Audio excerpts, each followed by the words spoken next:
नमस्कार। देश काल में आपका स्वागत है। मैं हूं मुकेश कुमार। दोस्तों, नेपाल में पिछले 2 दिनों से ज़बरदस्त आंदोलन का माहौल है। हिंसा, आगजनी, मारपीट, प्रदर्शन, ये सब कुछ हो रहे हैं वहाँ पर। जनरेशन जेड यानी 15 से 28 साल तक की उम्र के लोग सड़कों पर हैं, प्रदर्शन कर रहे हैं। संसद पर हमले किए हैं, सुप्रीम कोर्ट पर हमले किए हैं, अखबारों के दफ्तर पर हमले किए हैं। एक लगभग वैसा ही नज़ारा है जैसा कि बांग्लादेश में हुआ था, या श्रीलंका में हुआ था, या बहुत पहले अफ़गानिस्तान में हुआ था। ये तमाम मुल्कों में एक के बाद एक इस तरह का तख्ता पलट हो रहा है, आंदोलन खड़े हो रहे हैं। और इसलिए भारत में एक सवाल बार बार पूछा जा रहा है कि अगर ये दक्षिण एशियाई मुल्कों में एक पैटर्न है, आम लोगों का गुस्सा और ख़ास तौर पर उसमें युवा पीढ़ी का गुस्सा निकल कर सामने आ रहा है, और वो फिर सत्ता को किसी भी तरह से बख्शने के लिए तैयार नहीं है, उसकी नाराज़गी इतनी ज़्यादा है कि वो तोड़ फोड़, हिंसा के स्तर तक जा रहा है, और जो सत्ताधारी हैं उन्हें भी उनकी हत्या तक करने पर वो आमादा है। तो अगर ये पैटर्न है तो क्या भारत में भी ये दोहराया जा सकता है? क्या भारत की परिस्थितियां भी इन तमाम मुल्कों जैसी हैं कि यहाँ भी उस तरह की घटना, दुर्घटना, आंदोलन, तख्ता पलट जैसी कार्रवाई हो सकती है? ये कुछ सवाल हैं जो बार बार पूछे जा रहे हैं। बहुत सारे लोगों को लगता है कि भारत में भी हालात कोई अच्छे नहीं हैं, बल्कि बुरे हैं। यहाँ भी उसी तरह से सत्ताधारी या शासक वर्ग करप्ट हो चुका है। करप्शन की शिकायतें कोई आज की नहीं हैं, पिछले 40-50 सालों से लगातार बढ़ती जा रही है। अब वो चरम पर पहुँच चुकी है। मोदी सरकार भले ही दावे करे कि उसके राज में कोई भ्रष्टाचार नहीं हुआ, लेकिन आम जनता जानती है कि किस पैमाने पर किस तरह का भ्रष्टाचार हो रहा है और कौन लोग इससे लाभान्वित हो रहे हैं। ये भी है कि एक जो गुस्सा दूसरे देशों में देखा जा रहा है कि जो सत्ता में होता है वो आवाम की आवाज़ को दबाने की कोशिश करता है, सत्ता परिवर्तन नहीं होने देना चाहता है, एक तरह की तानाशाही, एक तरह की निरंकुशता कायम करता है, जैसे बांग्लादेश में शेख हसीना ने किया था कि चुनाव होंगे लेकिन जीतेंगे हम ही। श्रीलंका में भी कमोबेश यही हुआ था। और जब जनता को लगता है कि शांतिपूर्ण ढंग से सत्ता परिवर्तन नहीं हो सकता है, तो फिर वो उस पूरी प्रोसेस को बाईपास करके सड़कों पर उतर जाती है और फिर वो कर बैठती है जो आम तौर पर नहीं होना चाहिए किसी भी डेमोक्रेसी में। तो क्या भारत में भी इस तरह की कोई संभावना, कोई आशंका, कोई अंदेशा है कि ये पैटर्न भारत में भी दोहराया जाए? मैं कहूँगा नहीं, ये भारत में संभव नहीं है। भारत में बेशक परिस्थितियाँ दूसरे देशों जैसी होंगी, यहाँ भी बेरोज़गारी का आलम बहुत ही ख़राब है। करप्शन की बात मैं कर ही चुका हूँ कि कैसे एक तरह का क्रोनी कैपिटलिज़म हमारे देश में है, जिनमें जो सत्तारूढ़ दल है वो कुछ व्यापारिक घरानों को, कारोबारियों को तमाम तरह की सुविधाएं दे रहे हैं, राष्ट्रीय संपत्ति सौंप दे रहे हैं, और उससे वो माला माल हो रहे हैं। कुछ ही वर्षों में वो दुनिया के पैमाने पर अपने आप को स्थापित करने में कामयाब हो रहे हैं। उनके जलवे आप देख सकते हैं, उनकी अय्याशियाँ देख सकते हैं। जिस तरह से हाल में मुकेश अंबानी ने अपने बेटे की शादी की, वो बताता है कि इन बड़े घरानों को इस देश की गरीबी, भुखमरी, बेरोज़गारी से कोई लेना देना नहीं है, और वो जो विलासिता है उसके चरम सुख को प्राप्त करने के लिए कितने भी अश्लील और कितने भी बेशर्म हो सकते हैं। तो एक जो गुस्सा, जो आपने देखे होंगे poster, nepo baby, nepotism, nepo kids, जो सत्तारूढ़ दल के मंत्रियों नेताओं के बेटे हैं, वो किस तरह से अय्याशी कर रहे हैं, किस तरह से जो गलत तरीक़ों से कमाई गई संपत्ति, धन है, उसका प्रदर्शन कर रहे हैं बड़े बड़े होटलों में, क्लबों में। वो गुस्सा उस जनरेशन को नेपाल में खला था, तो वह पैदा हुआ था उसकी वजह से, और ये गुस्सा हिंदुस्तान के युवा वर्ग में भी होगा। वो अभी रिफ्लेक्ट ना कर रहा हो बेशक, लेकिन उसके अंदर भी ये भावना होगी। बेरोज़गारी का आलम भी हम सब जानते हैं कि पिछले 50 सालों में सबसे ज़्यादा बेरोज़गारी इस समय देश में है। और इकोनॉमिक डिस्पैरिटी जो कि नेपाल में भी है, बांग्लादेश में भी है, श्रीलंका में भी है, पूरे इस उपमहाद्वीप में है, दक्षिण एशियाई मुल्कों में है, वो भारत में भी है। और ये डिस्पैरिटी, इकोनॉमिक आर्थिक विषमता लगातार बढ़ी है। जो दुनिया के बहुत बड़े इकोनॉमिस्ट हैं, थॉमस पिकेटी, उन्होंने बाकायदा इस पर शोध करके बताया कि भारत में इस समय 100 साल से भी जो पहले जितनी डिस्पैरिटी थी उससे भी ज़्यादा डिस्पैरिटी हो गई है, आर्थिक विषमता हो गई। अंग्रेजी राज में जितनी विषमता थी उससे भी कहीं ज़्यादा आर्थिक विषमता इस समय हमारे देश में है। तो कारण तो सभी दिख रहे हैं, विकास न होना,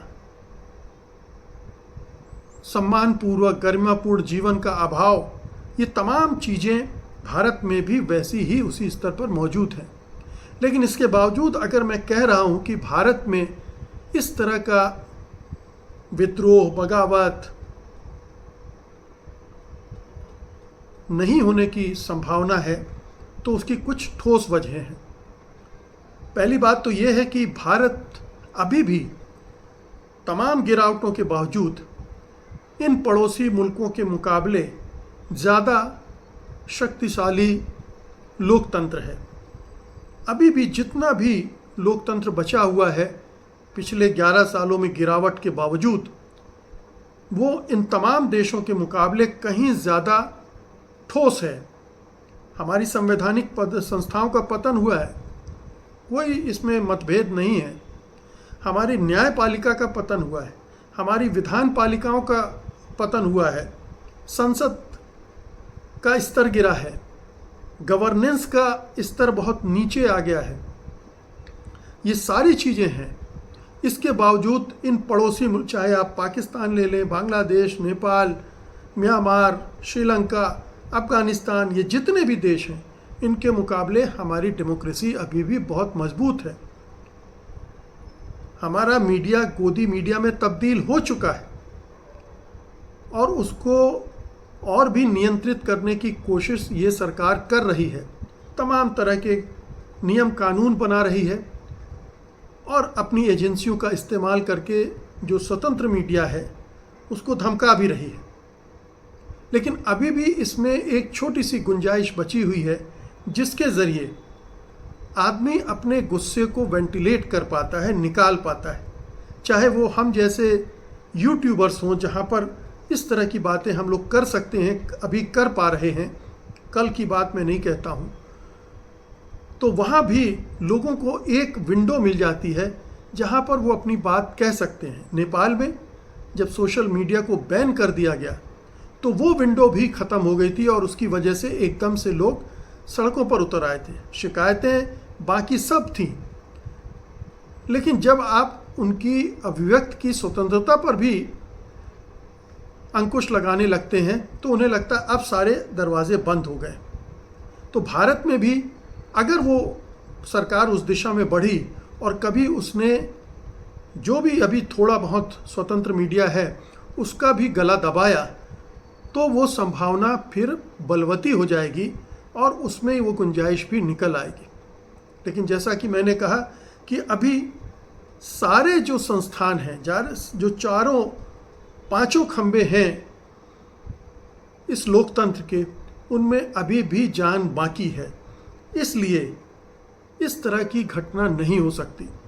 आपको याद होगा कि अन्ना का आंदोलन हुआ था। उस समय डॉक्टर मनमोहन सिंह की सरकार थी, मिली जुली यूपीए की सरकार थी।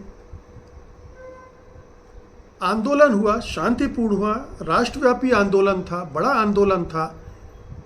लोगों ने मुखरता के साथ उसमें हिस्सा लिया। मैं अभी इस पे नहीं जा रहा हूँ कि उस आंदोलन का क्या हुआ, वो आंदोलन कैसे छला, उस आंदोलन ने पूरे देशवासियों को धोखा दिया, वो एक अलग चर्चा है। लेकिन एक आंदोलन खड़ा हुआ और शांतिपूर्ण ढंग से खड़ा हुआ और शांतिपूर्ण ढंग से समाप्त भी हुआ, क्योंकि वो एक डेमोक्रेटिक स्थिति थी जिसमें संवाद की गुंजाइश थी, समझौते सुलह की गुंजाइश थी, और वही रास्ता निकाला गया। लोकपाल की मांग मान ली गई और आंदोलन खत्म हो गया। अब लोकपाल बना नहीं बना, बना तो किस तरह से बना और उसका ये सरकार क्या इस्तेमाल कर रही है, ये फिर एक दूसरी बहस। लेकिन उसका समाधान उस स्तर पर हुआ। एक मैकेनिज़्म हमारे यहाँ मौजूद था। ये मैकेनिज़्म कमज़ोर पड़ा है क्योंकि हमने देखा किसान आंदोलन के साथ इस सरकार ने क्या हश्र किया, CAA NRC के आंदोलन के साथ इस सरकार ने किस तरह से बिहेव किया। वो मैकेनिज़्म उसने तोड़ने की कोशिश की है। उसने लोगों की आवाज़ को सुनना बंद कर दिया है, लोगों से संवाद करना बंद कर दिया है, लोगों की समस्याओं को सुलझाने के लिए उनके साथ मिलना बैठना बंद कर दिया है। तो वो पहलू कमज़ोर हुआ है। लेकिन इसके बावजूद आपने देखा कि हिंसा नहीं हुई उस तरह से, किसानों ने भी शांतिपूर्ण आंदोलन ही किया। तो ये गुंजाइश हमारे लोकतंत्र में बची हुई है। इसलिए मैं कहता हूँ कि ये एक बहुत बड़ी वजह है कि मीडिया में गुंजाइश है, एक, लोकतंत्र में अभी हमारी जान बाकी है, दो, तीसरा संवाद और सुलह का रास्ता बाकी है, तीन, चौथा विपक्षी दल अभी भी सक्रिय हुए हैं और ठोस ढंग से लड़ाई लड़ रहे हैं।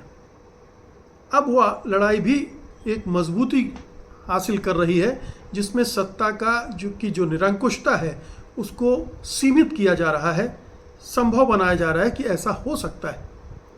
तो चौथा बिंदु है कि विपक्ष नाम की जो एक संवैधानिक संस्था है इस पूरे सिस्टम में, वो कमज़ोर नहीं है, वो जनता की आवाज़ बन सकती है। और जैसा कि आपने देखा कि इसके बावजूद जो दूसरे देशों में शिकायत है कि चुनाव के ज़रिए ठीक ढंग से सत्ता परिवर्तन नहीं हो सकता है, और कुछ अभी हमने देखा कि नहीं ही हो रहा है, चुनाव को में धांधली की जा रही हैं, उस धांधली के खिलाफ एक आंदोलन लड़ाई शुरू हो गई है, उसको एक्सपोज किया गया है। तो उस स्तर पर भी एक गुंजाइश बनती है। ये पांचवी गुंजाइश है कि आप विरोध प्रदर्शन करके लोगों के सामने सच ला सकते हैं और सरकार को मजबूर कर सकते हैं सच को स्वीकार करने के लिए। अभी तक हालांकि सरकार ने सच स्वीकार नहीं किया है, चुनाव आयोग ने नहीं किया है, लेकिन सुप्रीम कोर्ट एक आशा की किरण है जिसने SIR की सुनवाई में कुछ ना सही आधार कार्ड को ज़रूरी बना दिया है, दस्तावेज उसको स्वीकार करने के लिए मजबूर कर दिया चुनाव आयोग। तो ये एक गुंजाइश पांचवी बनती है कि न्यायपालिका में भी जो थोड़ी बहुत स्पेस है उसका इस्तेमाल हो सकता है और उसका फ़ायदा भी मिल सकता है। तो ये पांच चीज़ें हैं जो मुझे लगता है कि इससे इस देश में उस तरह का आंदोलन नहीं खड़ा हो सकता। दो चीज़ें इसमें और जोड़ूंगा। पहली बात तो ये, छठी बात तो ये है कि ये देश इतना विशाल है, ये बांग्लादेश, नेपाल, श्रीलंका जैसा छोटा देश नहीं है, कम आबादी वाला देश नहीं है। नेपाल की आबादी 3 करोड़ है। हिंदुस्तान इतना बड़ा देश है कि पूरे देश में कोई एक बड़ा आंदोलन इतना बड़ा खड़ा हो और इस तरह से हिंसक और अराजकता फैल जाए या फैला दे वो, और सरकार को उठा के फेंक दे या संसद में घुस जाए, सुप्रीम कोर्ट को आग लगा दे, ये संभव नहीं है। उत्तर कुछ सोचता है, दक्षिण कुछ सोचता है, पूरब कुछ सोचता है, पश्चिम कुछ सोचता है। पूरा देश किसी एक आंदोलन को लेकर एकजुट हो जाए, ये हमने देखा नहीं। यहाँ तक कि इमरजेंसी के खिलाफ जो लड़ाई लड़ी गई, उसमें भी दक्षिण अलग थलग पड़ा हुआ था। तो एक ये भी पॉइंट है कि ये विशाल देश है, यहाँ इस तरह की चीज़ें करने के लिए सालों मेहनत करना पड़ेगा। जैसे आज़ादी के आंदोलन में अंग्रेज़ों को भगाने के लिए 40-50 साल 60 साल का संघर्ष था जो फलीभूत हुआ था। देश में भी अगर उस तरह की क्रांति करनी है, बेशक सोशल मीडिया जल्दी से अब लोगों को जगा देता है, जोड़ देता है, इसके बावजूद कुछ साल उस पर काम करने के बाद ही ये संभव हो सकता है। और एक और बड़ा कारण है जिसको मैं मानता हूँ कि इस तरह की अव्यवस्था, अराजकता और हिंसा नहीं फैल सकती है, और वो है कि हमारे पास इससे निपटने के लिए, हमारे पास कह लें या सत्ता के पास इससे निपटने के लिए बड़े पैमाने पर सुरक्षा बल है, सेना है। वो आराम से, अगर इस तरह का आंदोलन हिंसक हुआ और कोई इस तरह से तोड़ फोड़ पर आमादा हो जाए, तो बड़े आराम से उसको कुचल सकती है। ये लगभग अंग्रेज़ों जैसी स्थिति है। अंग्रेज़ इतने सक्षम थे कि अगर कोई हिंसा के ज़रिए सत्ता पलट करने की कोशिश करता, और की भी है, उसे कुचल डाला अंग्रेज़ों ने। लेकिन जो अहिंसा का आंदोलन बापू ने चलाया, महात्मा गांधी ने, वो इसीलिए कि अंग्रेज़ों से अगर उस रास्ते से लड़ोगे तो मारे जाओगे, इस रास्ते से अंग्रेज़ों को झुकाया जा सकता है, और वही कारगर हुआ। तो हिंदुस्तान में भी अंग्रेज़ों जैसी ताकत इस सत्ता के पास है जो इसका इस्तेमाल कर सकती है।